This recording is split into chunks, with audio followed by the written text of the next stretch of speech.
வழக்கறிஞர் மற்றும் அரசியலாளர் திரு KS ராதாகிருஷ்ணன் அவர்களின் KSR வாய்ஸ் சேனலுக்கு உங்களை அன்புடன் வரவேற்கிறோம்.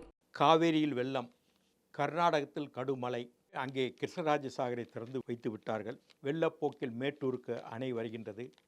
ஏற்கனவே 3-4 நாட்களுக்கு முன்னால் அமைச்சர் நேரு மேட்டூர் அணை திறந்து விட்டார். இன்றைக்கு வெள்ளமாக வருகின்ற அந்த நீரை தேக்கி வைக்காமல் கடலுக்கு செல்கின்றது. கடலுக்கு அவசியம் போகணும், நீர் போகணும், நீர் இருந்தால் தான் போனால் தான் நல்லது. ஆனால் ஓரளவு இந்த நீரை சேகரித்து வைத்தால் நன்றாக இருந்திருக்கும். அதற்கான தடுப்பணைகளை கட்டவில்லை. கிட்டத்தட்ட 45 தடுப்பணைகள், அதாவது காவேரி பாசன பகுதியில் கட்டலாம் என்று திட்டங்கள் இருந்தும் இதுவரை நிறைவேற்றப்படவில்லை. நீங்கள் பல கல்வெட்டுகள் செப்பேடுகளில் ஆதி காலத்தில் மன்னராட்சி காலத்தில் எப்படி நீர் பாதுகாப்பு இருந்தது, நீரை எப்படி அவர் பாதுகாத்தார்கள், எச்ச நீரை என்றெல்லாம் கல்வெட்டுகள் இருக்குன்னா, அது அப்படி இருக்க போய் தான் ஒரு கல்லணையை கட்டினாங்க. வண்டியூர் தெப்பக்குளம் மதுரையில் இருந்தது. நீர்நிலை ஆய்வு மன்னராட்சியிலையும் ஒரு அறிவியல் ரீதியாக ஒரு புரிதல் இருந்தது. இந்த நிலையில் காவேரியில் வெள்ளப்போக்கு, இன்றைக்கி ஆடிப்பெருக்கெல்லாம் இருக்குது. இப்படியான நிலை காவேரியில் பெண்கள் தங்களுடைய குடும்பம் நல்லா இருக்கணும் என்று தண்ணீர் விளக்குகளை வைத்து அனுப்புவார்கள். இதெல்லாம் தமிழருடைய பண்பாடு.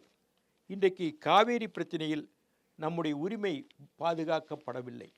முக்கியம், நடுவர் மன்றம் அமைக்கப்பட்டது, உச்சநீதிமன்றம் தீர்ப்பு கொடுத்தும் நமக்கு கிடைக்க வேண்டிய தண்ணீர் இன்றும் கிடைக்கவில்லை. இந்த நிலையில் வெள்ளம் வருகின்றது. இது உரிமை நீர். காவேரி நீர் உரிமை நீர். கர்நாடகத்தில் திறந்து வச்சு நம்ம கொடுக்குற உவரி நீர் அல்ல, இது நம்முடைய உரிமை நீர், தமிழகத்தின் உரிமை நீர்.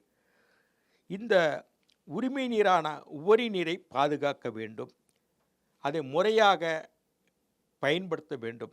அதை பட்டுக்கோட்டை வரைக்கு, அறந்தாங்கி வரைக்கு, புதுக்கோட்டை மாவட்டம் வரைக்கு கூட கொண்டு செல்லலாம். இன்றைக்கு என்ன, கடைமடை பகுதி வரைக்கும் அந்த காவேரி நீர் செல்ல வேண்டும். திருத்துறைப்பூண்டி, வேதாரண்யம், நாகப்பட்டினம், பூம்புகார் பக்கத்தில் உள்ள மயிலாடுதுறை பக்கம் இருக்கின்ற பூம்புகார் வரைக்கும் உள்ள பாசன பகுதிகளுக்கு இந்த நீர் போக வேண்டும். கும்பகோணத்தோடு நின்றக்கூடாது, குடந்தையோடு. அப்படி இன்றைக்கு திறந்துவிட்ட நீர் இந்த வாய்க்கால்கள்லாம் சீரமைத்து அங்கே இருக்க சேர்கள், அங்கே இருக்க தூர்கள் வார வேண்டும். அப்படின்னா தான் தண்ணீர், அந்த வரத்து, அந்த செல்கின்ற பாதை சரியாக இருக்கும், சீராக இருக்கும், அது பயன்படுத்தவும் முடியும். அந்த வாய்க்கால்கள் பராமரிப்பு இல்லாமல் அதனுடைய மதகுகள்லாம் இருக்குது, அதெல்லாம் சீர் செய்யணும். சீர் செஞ்சால் தான் கடைமடை பகுதி கடைசி வரைக்கும் அந்த காவேரி தண்ணி போகும். போன வட்டம் முதலமைச்சர் திறந்து விட்டார், கடைமடை பகுதி வரைக்கும் தண்ணி போகலை. இந்த வட்டம் இவ்வளோ வெள்ளம் அந்த வெள்ளத்தை நம்ம சேகரிக்கவும் இல்லை, வாய்க்கால்கள் தூர்வாரவும் இல்லை. இப்படியான நிலை போகுமா? ஏன்னா 3 நாள் ஆச்சு திறந்து. இப்போ திருவையாறு போய் திருவையாறுலேருந்து அங்கே கும்பகோணம் வழியாக எல்லா இடத்துக்கும் பிரிஞ்சு போகும்.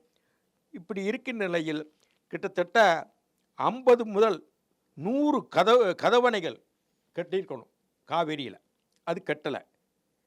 20 அடி முதல் 30 அடி வரை இருவழி போக்கான ஒரு நல்ல வாய்க்கால், அகலமான பாலங்கூடக்கூடிய வாய்க்கால் அமைக்க வேண்டும்.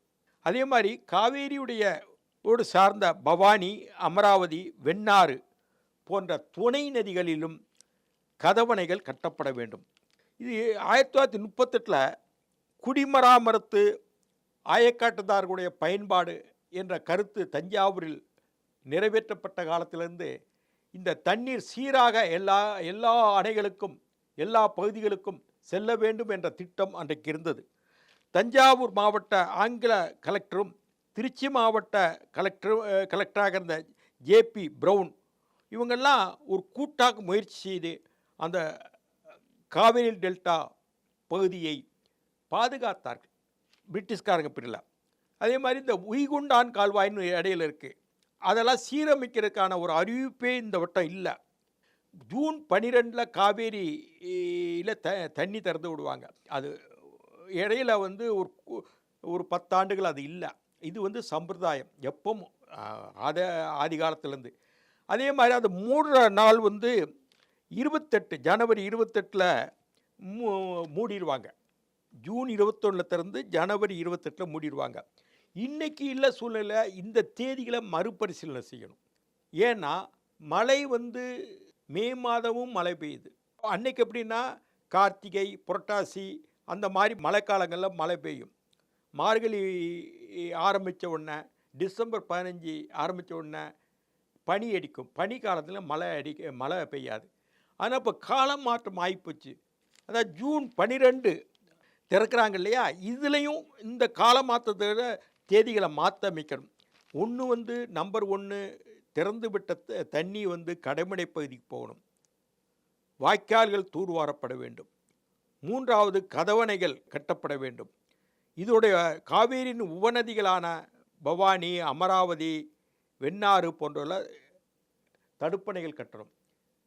இது மட்டுமல்ல, காவேரியுடைய ஆவரேஜ் சராசரி வெள்ளத்தில் காலத்தில் எவ்வளோ தண்ணி வருது, அதிக வெள்ள காலத்தில் எவ்வளோ தண்ணி வருது, சரி வெள்ளமே இல்லை சாதாரண நிலையில் எவ்வளோ வருது, இன்னும் ஒரு ஆவரேஜ் அந்த வாட்டர் ஃப்ளோவை எடுத்து அது தக்கன ஒரு சூழ்நிலையை அமைத்து அந்த நீர் நிர்வாகம் இருக்க வேண்டும் என்பது தான் நம்முடைய கருத்து.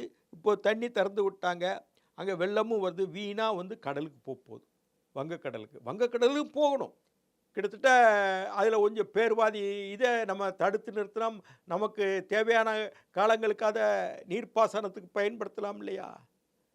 அதனால் ஒரு மாற்று திட்டம், ஒரு புதிய ஆய்வு செய்து, புதிய நோக்கில் ஆய்வு செய்து இதை குறித்தான விவாதங்களும் ஆய்வுகளும் நடத்தப்பட வேண்டும். காவேரி பிரச்சனை குறித்து கால மாற்றம் ஏற்பட்டதனால் இது முன்னாடி பிரிட்டிஷ்காரங்க பிள்ளை வச்ச அந்த சூழல் ஏற்றாப்புல தான் இப்போது கால்வாயில் தண்ணி அனுப்புறது, மேட்டூர் அணை திறந்து விடலாம் இருக்குது.